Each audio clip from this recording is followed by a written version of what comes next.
Travion Henderson jersey. I don't know, maybe like a top 5 runner at Ohio State. Alex, why didn't you go with a Quinshon Judkins jersey, the running back for your favorite NFL team? The guy was just a complete stud. Why didn't you go with a Caleb Downs jersey? Best defensive player in football. Emeka Ikbuka, Ohio State's all-time leading receiver and pass yards, reception yards. I don't know. How about maybe Jeremiah freaking Smith, the guy who has 2 years left in college, and is arguably one of the biggest athletic freaks we've ever seen. I don't know. Maybe Will Howard. Ohio State quarterback last year. But no, I went with Jack Sawyer. Jack Sawyer, linebacker. He's from Pickerington. He's a Pickerington boy. I'm from Pickerington. Unfortunately, he didn't go to my high school. He went to Central. He went to North. I went to Central. But still, he was from Pickerington. Got some of the same roots. Also, I just love Ohio State linebackers. I grew up in the golden age of Ohio State linebackers. I grew up with A.J. freaking Hawk and Bobby Carpenter. A.J. Hawk was like a football god to me. The guy was so fun to watch. That was I think I was maybe 7, 8 years old or something like that when he was playing. And that's like prime time age for kids. Some of my favorite Ohio State players are from around that time, like Ted Ginn Jr. and Troy Smith. So yeah, those guys were really influential for me in like picking up the love of the game. Yeah, Bobby Carpenter, A.J. Hawk, even James Laurinaitis. So whenever there's a stud OSU linebackers, they make big plays late in this season, like they did against Texas, making one of the best plays I've ever seen with a strip sack and then return to seal the game to take us to the national championship. And I do love that he fought Michigan with his fist to keep their flag off of our 50-yard line. So I understand, I get it. He never beat Michigan. That's always going to be a stain on his resume. But at least if you can't beat him in the game, beat him with your fists. Amen. Come on. Let's keep going. But that's why I went with Jack Sawyer.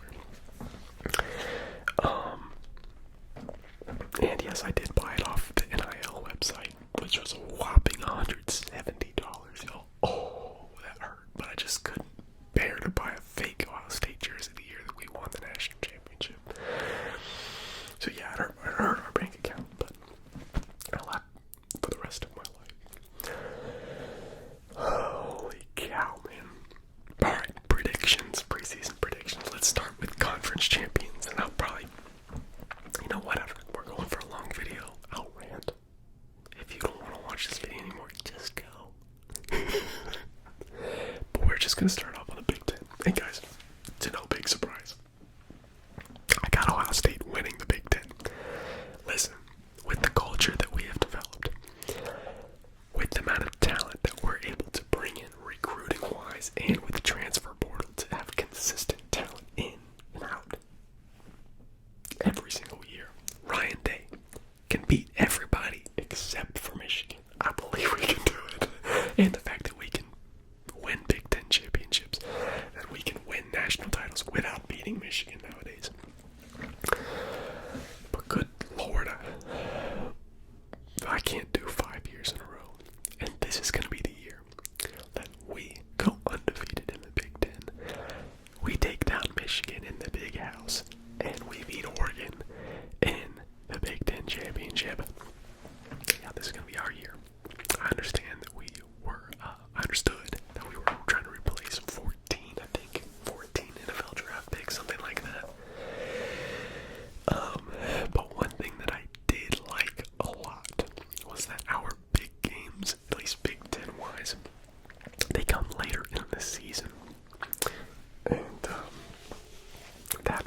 So, Ohio State in the Big Ten. Let me add this. I think this is kind of interesting, and it's something I listened to a video on earlier. There's this, I don't know how to call it, a dynamic, I don't know, when NFL coaches drop down to the college level, there's this worry that the schemes are too complex. The NFL game is more complex than college football. And it's not these college football players' full-time job to learn these schemes. And so NFL coaches sometimes have a difficult time making that switch initially, especially like early in the season, because they want their either offense or defense to be more complex. But I listened to Nick Saban talk about this issue, and what Nick Saban said was actually, I found it very interesting. He said that he never dumbed down his schemes. You know, whether he was coming from the NFL to college football, he never changed them, because he said the most important thing in college football is having answers. And when you have complex schemes, you have more answers. And if your team doesn't have the answers within the schemes, they will not have answers anyway. Like if they're too complex and you mess them up, then that's gonna happen. You know, that sucks. The other team's gonna score. But if you don't have answers in the first place, scheme-wise, they're gonna give up points. So you might as well try to have more complex schemes, let your team get them down, and have answers. So that gave me more confidence in Matt Patricia, probably one of the all-time greatest defensive coordinators in football. My lord, our defensive unit has been stout. Probably the best Ohio State defense I've ever watched. We're that good. Now, I do think that we need to play some better programs. I mean, Washington was pretty good. Washington was putting up a lot of points, but I mean, their resume's not that good. Texas and old Manning, he's been struggling. So I don't know. I want to watch us play some more comp. But we've looked incredible this far. Okay, on to the SEC. And now this is a really interesting year for the SEC, because I think like there's literally maybe 6-7 teams that could win the SEC.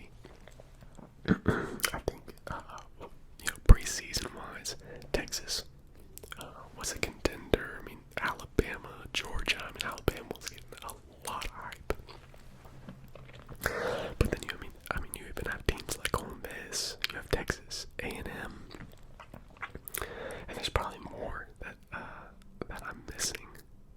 Yo, I even believe in Vanderbilt. When I found out that Diego Pavia was coming back, I was like, dang.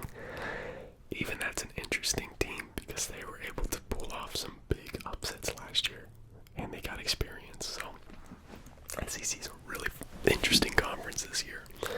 I like the way that Joe Klatt put it. He said the SEC is very balanced at the top.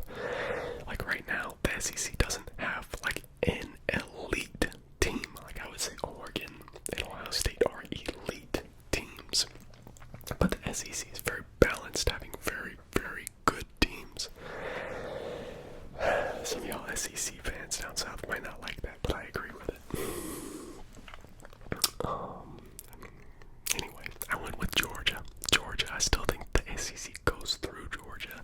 I know that Georgia has not been as dominant as they had been in years previous, specifically like the last 2 years. Even them going to the semifinals, I mean, that's crazy to say, but that is them, I guess, not living up to the Georgia name. It's just a testament to Kirby Smart. I still think everything goes through the SEC. Georgia still goes through. Gosh, why can't I speak? The SEC goes through Georgia. I'm gonna keep it at that. I liked their schedule. I liked that they played their hardest games at home. The ACC. I got Clemson. I had Clemson winning the ACC. Good lord, that was a huge mess. I mean,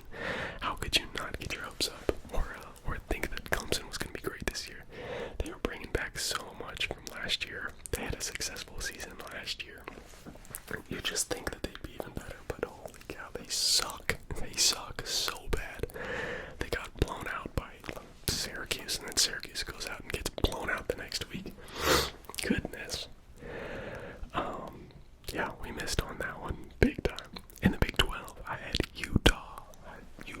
Mostly because I believe in Kyle Whittingham.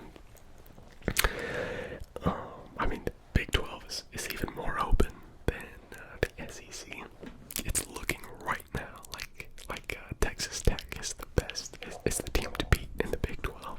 You still got Arizona State. You still got Iowa State. And I mean, even Utah is still up there. Utah looks really good, but the way that Texas Tech was able to handle that Utah offense, that's a lot to say about that team. And Texas Tech has answers. So offensively, defensively, they look like a complete team, and I wouldn't be surprised whatsoever to see Texas Tech in the College Football playoffs this year. Oh, and then in the MAC. The MAC is a conference that I follow somewhat closely because I live in Ohio. A lot of teams around here, like OU, Kent State, Toledo, who I follow very closely. Bowling Green, they're all around here. So I got Toledo winning the MAC, but man, I'm telling you, Toledo drives me nuts because we lose so many games that we should not lose. We lost to Western Michigan. We should never lose to Western Michigan. Jeez, it like gets me fired up, and that's the reason why Jason Candle will literally always be here, because he's good enough to coach at Toledo. We're still a top MAC team every year, but he's not good enough to go coach at a Power 4 program like Matt Campbell, who's now been at Iowa State for like 9 or 10 years. Anyway, those were my preseason predictions. And honestly, I think most of them are still going pretty well. Ohio State's looking great. Georgia is still looking fine. That blow, that Alabama, the lost Alabama was a blow. And Utah is still looking okay, but that loss to Texas Tech wasn't a blow to them. And then Toledo, I still think will win it, but Ohio is looking fantastic as well. Now, as for the teams and the players that I was really interested in, one of the teams that I was watching and kind of looking into was Nebraska, led by Matt Rule and quarterback, sophomore Dylan Raiola, the guy who tries to be like Patrick Mahomes in literally every single way. He's so corny. He might be the most flamboyant quarterback I have ever seen. But Nebraska was 3-6 last year in the Big Ten. But out of their entire schedule, last year they lost 5 one-possession games last year. They returned a lot of talent, filled some of those key positions, and it's always like that third year when that coach is there. That's when they start to really click. And Nebraska has looked good. They've looked fine. They did lose to Michigan, and the score was 30-27. I think that score was a little closer than that game actually was. I think Michigan really dominated them in the trenches, and I think that Michigan team is weaker up front than they have been in previous years, definitely compared to 2023, but even last year I think they're weaker. And so I do think Nebraska will still end up being one of those mid-tier, maybe a little bit higher than mid-tier, but definitely not blowing my socks off with what I'm seeing. But nonetheless, still a pretty fun squad to watch because Dylan Raiola's he's interesting.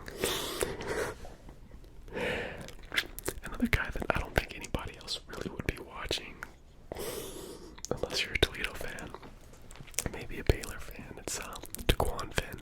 DeQuan Finn started here in Toledo for 3 years, transferred to Baylor, started there, got injured, and he transferred back to the MAC, but he's playing for Miami of Ohio, which is one of the better teams in the MAC.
athlete. That guy looks like a football god. Or will be. He's huge. And what we've seen so far from him has looked impressive. He definitely looks like the best player on the field, at least for Michigan. Mainly because Michigan doesn't really have all that much talent outside of like Justice Haynes, I think his name is, their running back, but they have literally no talent at the wide receiver position, and they have some talent at tight end.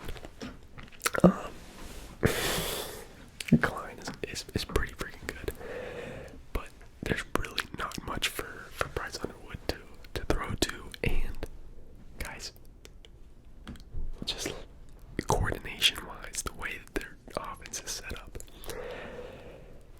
I don't know if they're going to be able to develop him into a guy that's able to just sit back and sling it. I don't know. I've never seen it. I haven't seen Michigan do it in years. Years. Like, I mean, we're seeing what happened to J.J. McCarthy in the NFL. The guy just can't sit back there and pick apart a defense. It was run and play action. And so I'm super interested if Michigan can develop Bryce Underwood into a guy that can sit back, pick apart a defense, and use him to his fullest potential. How about Nico Iamaleava? Oh, jeez, have we ever seen it? You know, the season go downhill. Not the season, his career go downhill as fast as his. Not in college football. Not in college football. Especially when you're still playing. Holy crap, his career is just in the dumps. Transfers from Tennessee, wants more money, already getting paid $2 million a year. Tennessee's like, nah, get out of here. You're not worth that. Transfers to UCLA, and they can't even beat Northwestern. You know, they're 0-4, fired their head coach. And he's just forgotten. He's just another forgotten guy. I guess, real quick, I was really looking forward to watching UNC and Bill Belichick's home opener. That has to be the most embarrassing opening game for any team, any coach of all time. With the expectations, I mean, expectations weren't that high. I would expect, like, if they lost, I'd be like, yeah, okay. But the way that they went out there looking like they hadn't ever played football in their entire life, like they didn't have any practices. That was so embarrassing, seeing all the celebrities there, and old Patriots players and whatnot, and then them get blown out by TCU. It was great. I loved it. That's good football. good entertainment. And then the last one that I had was Georgia Tech. After watching Georgia Tech and what Haynes King was able to do last year, I was pumped to be able to watch that guy because he's a freaking juggernaut, dude. And he has not let us down this year. Haven't beat Clemson. But the thing is, with Georgia Tech, they really struggle with bad teams for some reason. And so, if they're able to just skirt by these bad ACC teams, they're a team that could slip into the college football playoffs. If you made it this far into the video, we have reached the top 5 uniforms of the season so far. And look, I don't have great commentary for these jerseys. I really don't. That's usually my specialty. But I'm just gonna gotta give them to you. I don't think that I've seen jerseys that have blown me away. Not this far yet into the season. I would say, you know, it's okay. Save your cool jerseys for the end of the season. That's alright. But in the top 5, these are what I've seen. At number 5, the Idaho Vandals. They have the Fightin' Tater helmets. Guys, this straight up looks like a what is it called? An import builder or a dynasty builder from College Football 26, where you make your own school. It seems like they got a good sense of humor down there. Now, another school that seems like they got a good sense of humor is Utah State. I love them cow helmets. Those cow helmets are smacked, but they pop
shoe dug uniforms. I'm telling you, I think a lot of teams are going simpler and simpler with their uniforms, and Oregon does not. Every square inch of that uniform has something on it, some kind of detail, something to look at, something that separates them from the rest of college football. And they do it every single week, every single year. So shout out to Oregon for still doing what we know that they can do, and backing it up on the field. My way too early Heisman pick. Preseason, I would have also been on the Manning train, but that's seemingly dead. That's it. But I mean, hey, there's a lot of SEC games left to play. But no, my Heisman pick as of right now is Dante Moore. After what I saw him do to Penn State, he is an absolute stud, cold-blooded, can do it all, willing to run, can make the throw. I mean, he's a good passer. The touch on his passes, and his competitive spirit. He's a baller, man. So I'm taking Dante Moore at this moment in the Heisman race. So, guys, I hope you enjoyed this video. This was probably not the most polished video. It's just the way it is. It's the way it goes. But let me know what you guys think is going to. I want to know what am I talking about? I want to know your preseason, how your